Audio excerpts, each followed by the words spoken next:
More than 50% of our population is women. The other thing that I did point out is that going forward, we need to look at some areas that are of concern, and a more recent area of concern is teenage pregnancies or young girls, particularly the statistics that we've been reading or seeing during this COVID period tells us that there's a lot of malpractice that is going on, and we are now seeing children having children, which becomes very disturbing.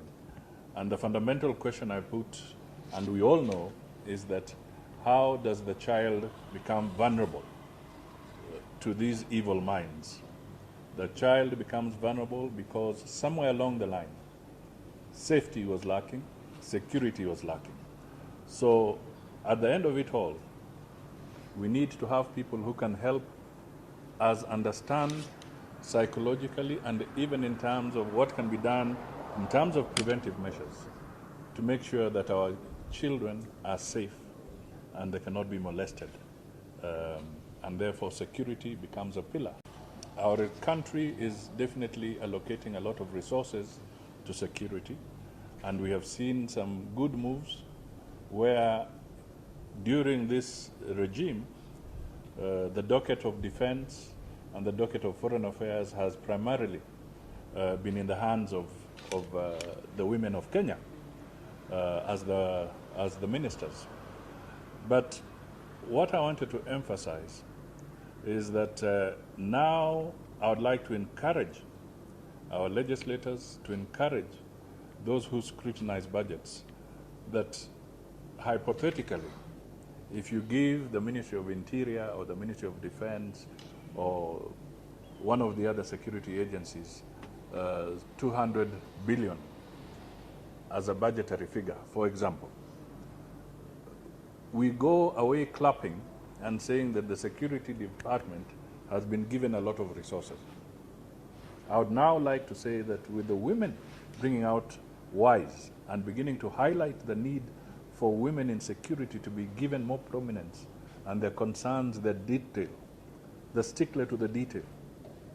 Perhaps it's only the woman who can pick the needle out of a haystack. Men may have a lot of problems looking for that needle. Have you even seen a situation where when you hold a needle here and you tell the man to put the thread in that, it becomes a headache, a nightmare. So all I'm trying to say is that in the budgets, if you can then scrutinize the budgets so that we don't just celebrate the global figure allocated for security, but we start looking at the finer details and to what extent do the specific provisions now enhance the security of our women. And that is why I really stand here to applaud WISE, because through WISE, I believe that detail will start emerging in due course and improvements will come in. You will look at, perhaps I'm not a security expert, but you may want to define things that might be hard security and those that may be soft security. If something were to come to my mind when I talk of soft security, I just say now there's a new challenge. Pregnancies. Young girls getting pregnant. They're out there.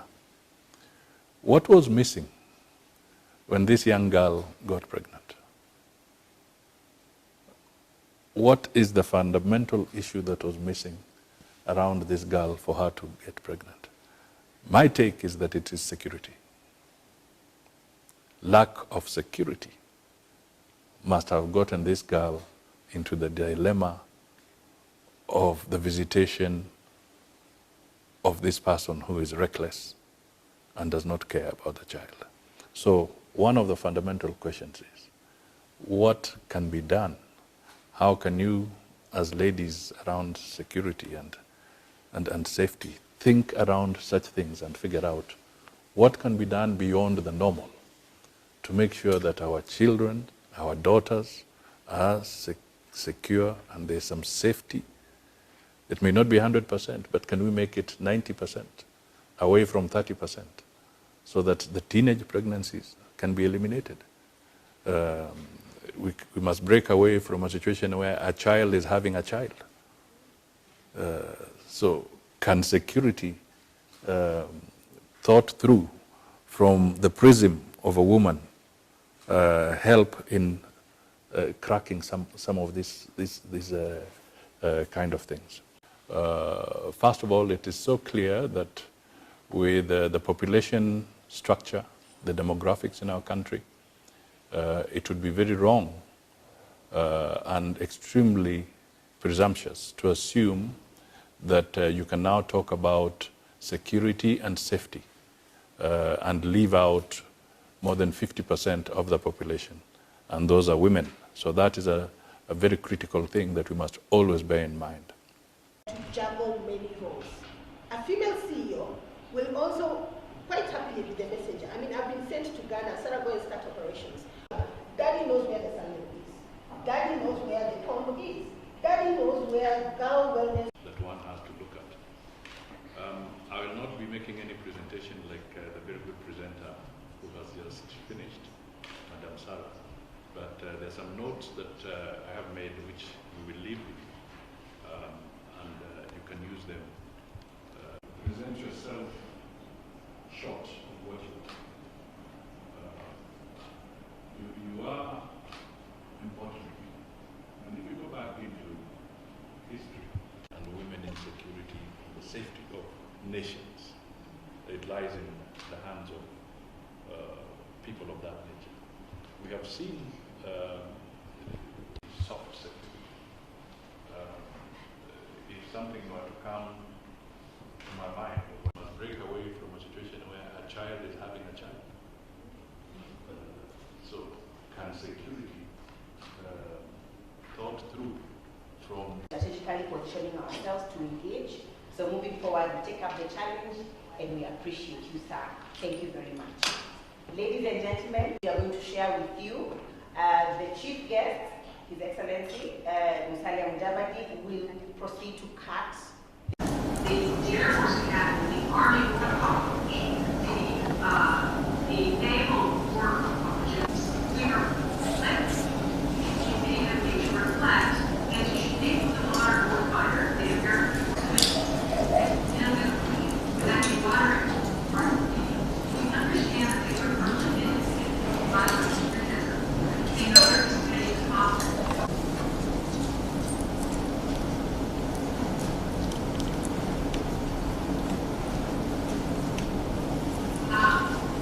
We hold a number of U.S. Embassy security contacts.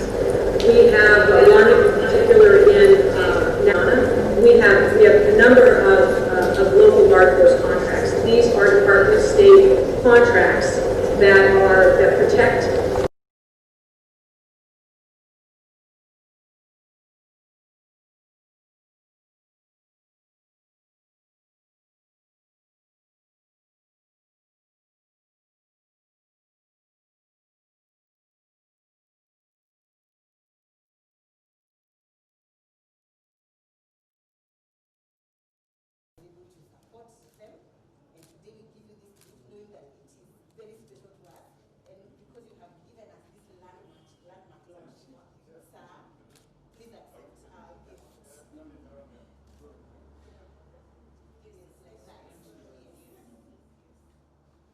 All right, so we'll take a photo session.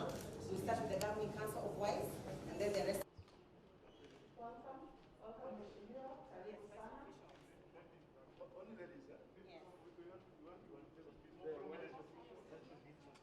Yes.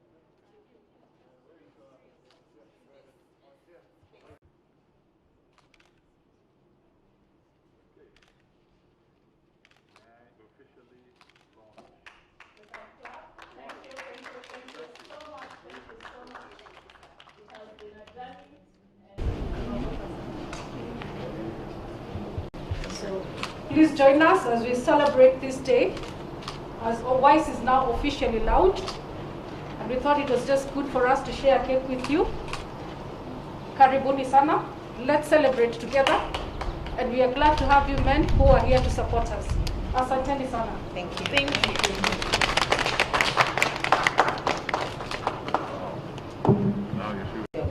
The right people, and at the end of the day, when you look back and when you say that we help the girls who is at home, who is that the sky is the limit, that you're beyond your beauty, you have brains, you can be able to achieve this. Yes. And improvements will come in. So I think that's all I'll say, and congratulate you once again. Thank you for this wonderful afternoon.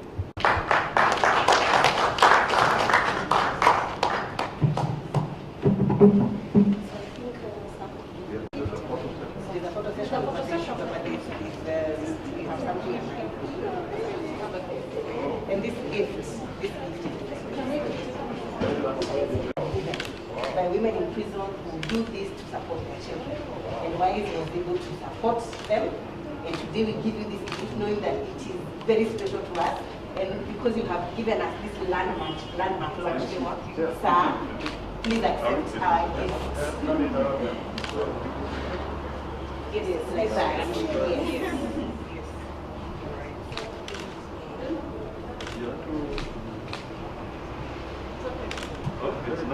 Yes. So we are humble. This is because the mkono, tumeshona na mkono. So accept our gift. We are really.